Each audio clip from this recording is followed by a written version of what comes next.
to Interludes with Chris Mackenzie.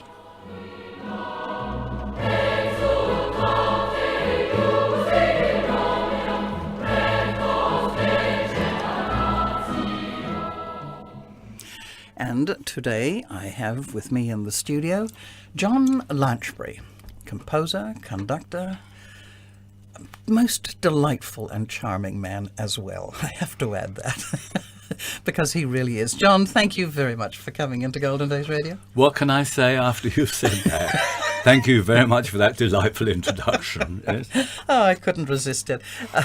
Now, this particular episode, we're going to be talking about what, for me, anyways, a ballet that I have never heard about anything about at all, The Sentimental Bloke. And I'm going to take that away from you immediately, Chris, and say that one of the reasons we're talking about it is because, unashamedly, this is a plug. Well, why not? This is a ballet which has been in the repertoire of the Australian ballet for, I guess, something like 15 or 16 years, at a very bad guess. And it hasn't been done for some time. They've recently just begun to perform it again. They did some performances in Brisbane a few weeks ago, and it's soon going to open the Melbourne season of it. Great. The point about this ballet is, first of all, like lots of ballets, like a majority of ballets, it is a love story. Nothing new, nothing unusual in that.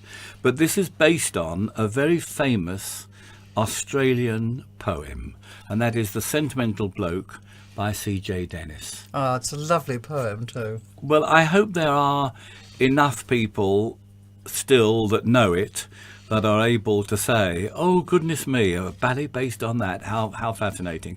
But the point is, it is a love story. And basically, it's a very simple love story. It's set in what we used to call the working class, the sort of class I was born in and brought up in southeast London.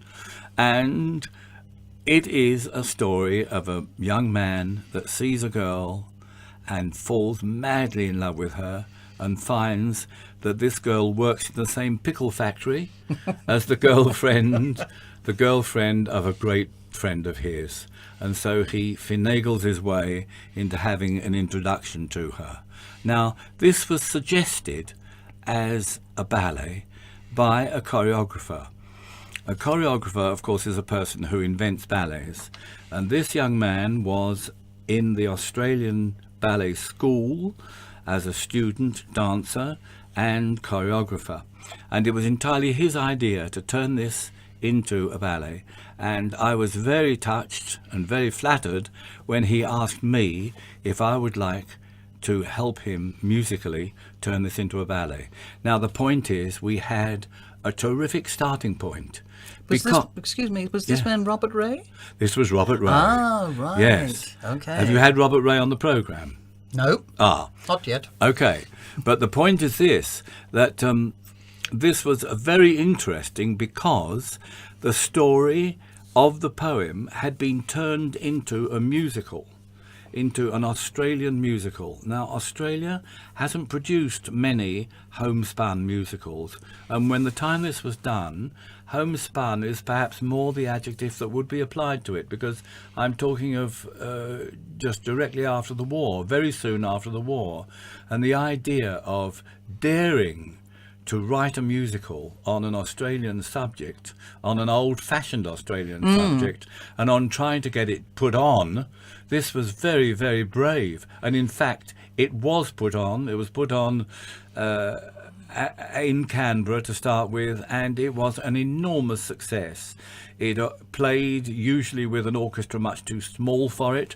The music was written by a very fine Australian composer who was in the war, in the army, in the war, and wrote a marvellous piece in North Africa, the El Alamein Concerto, which was played frequently to the troops.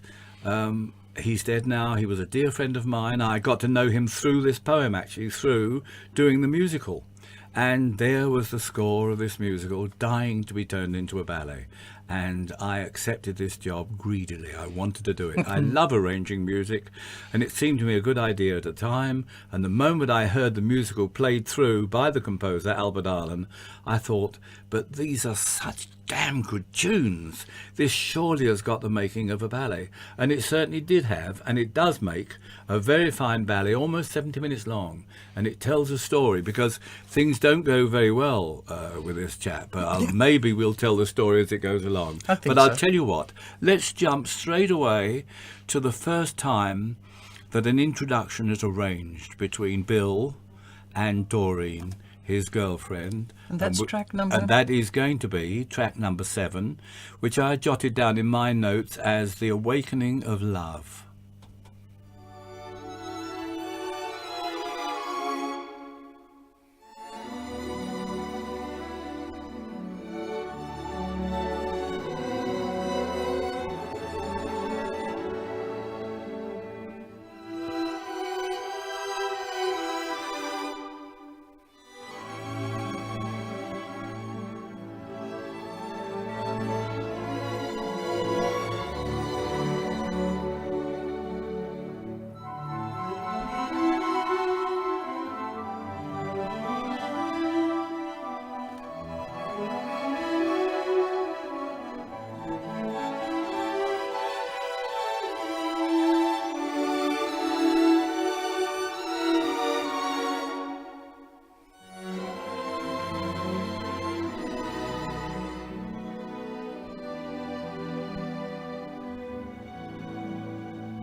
Well, as you can tell, they have met, they've been properly introduced, as C.J. Dennis says, spelt introduced with juice like lemon juice.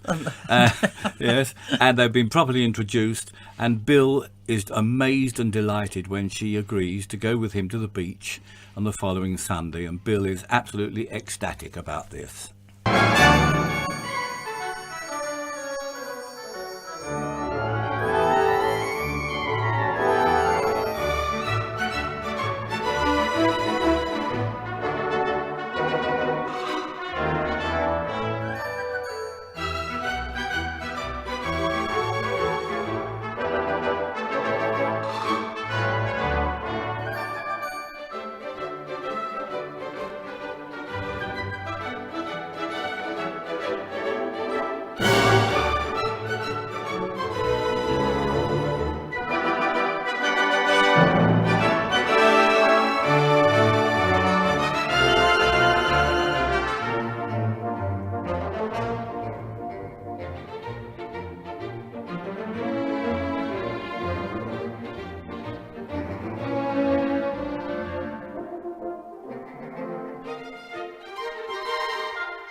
Now, of course, particularly in the time of C.J. Dennis, a tango was something really rather nasty. And this is because the boss of the pickle factory has also got the hots for her, I'm afraid, for Doreen. And this is something that Bill is going to have to sort out.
This, of course, is a band playing on the beach, playing Gilbert and Sullivan. I had great fun working bits of other tunes in and out of this score. Now and again I had to be careful because some of them were still in copyright. Oh You Beautiful Doll, I had no idea when I started writing on it that was still in copyright, written by some ancient person who was still liable to get royalties from it, so I had to change it just enough to make it my own. Gilbert and Sullivan, of course, was out of copyright long since.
Yes, the day at the beach is a real red letter day because Doreen has promised to be Bill's girl.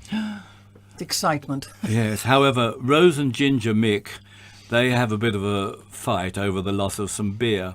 The other thing is, of course, that this nasty man that is the sort of boss at the pickle factory, he fancies her as well.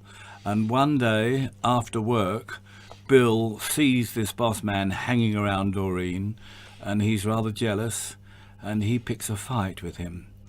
Doreen is horrified that Bill's returned to his old brawling ways, and she leaves instead with someone else, and she tells Bill it's all over between them. Bill is absolutely angry and heartbroken.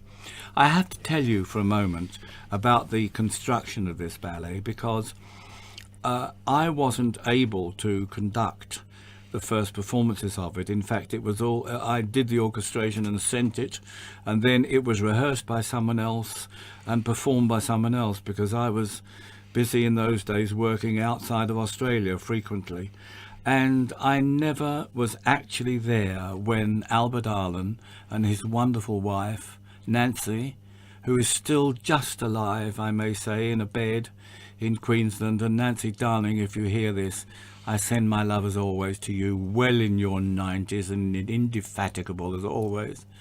When they heard it for the first time on a full orchestra, apparently they were in tears, hugging each other, and Robert Ray said it was just so marvellous to see, and I always wished I'd been able to see that. I have to tell you, Chris, I've never actually conducted this ballet except for making this recording of it, which I did at the request of the ABC, and it has recently been used, I may say, for performances in Brisbane where they were unable to have an orchestra. Oh, really? So I'm glad that it sort of followed the ballet followed the music. Mm-hmm. But Robert is enough of a professional as a choreographer to be able to do that. So you're not going to be conducting this time round when it appears in Melbourne? I'm afraid not either. There's a different reason for that now. We won't pull out the sob stop, but the fact is I can't conduct anymore. I had something bad happen to my spine, and the only thing I can say is that I can't wish for a better bloke to come and conduct it, because he's going to be someone who is a first-rate ballet conductor. His name is Alan Barker. I believe you're going to have him on this program if you haven't had him already. Already? Aha. Yeah, yes. Well, he was in a way a protege of mine, except he knew a lot about conducting before ever we worked together. But I think he picked up a bit more about conducting for ballet once we'd worked together for a while. And he's currently music director of the ballet in Scotland. That's right, in Glasgow. Scottish National Ballet, that's right. And the Australian Ballet have been lucky enough to get him to come and conduct it, which happens next month. Lovely. I may say. Wonderful. Yes. Now, in the meantime, of course, Bill is hoping that things are going to be right after all with Doreen, and guess what? The following day, after their row, it's the day of the Melbourne Cup.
Good.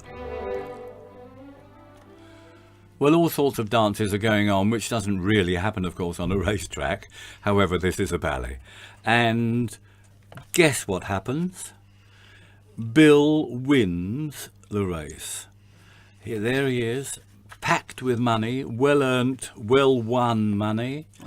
Doreen forgives him his various trespasses, and he's even made friends with her nasty old mum.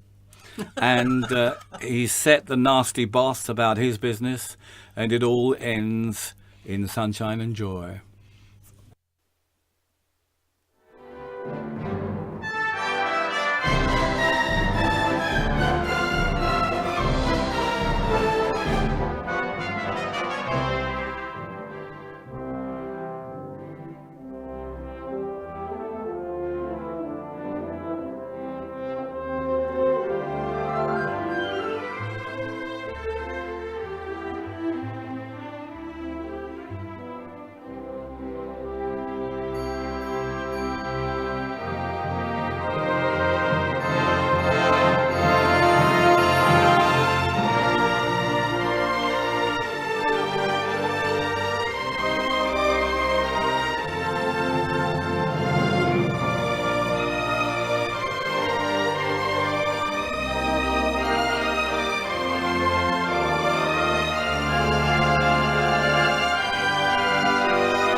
Well, there you are. What an end to a ballet. The Sentimental Bloke. John Lanchbery. That's wonderful music. Thank you very much. I love doing it, I must say. It's terrific. Thank you so much for coming in again. And we're talking about this, and I have to say that I'm going to have to get myself to see that movie. Not movie. What am I talking about? A ballet. So we have to say goodbye for now because we're running out of time. Bye-bye and thank you. Thank you, Chris, for asking me.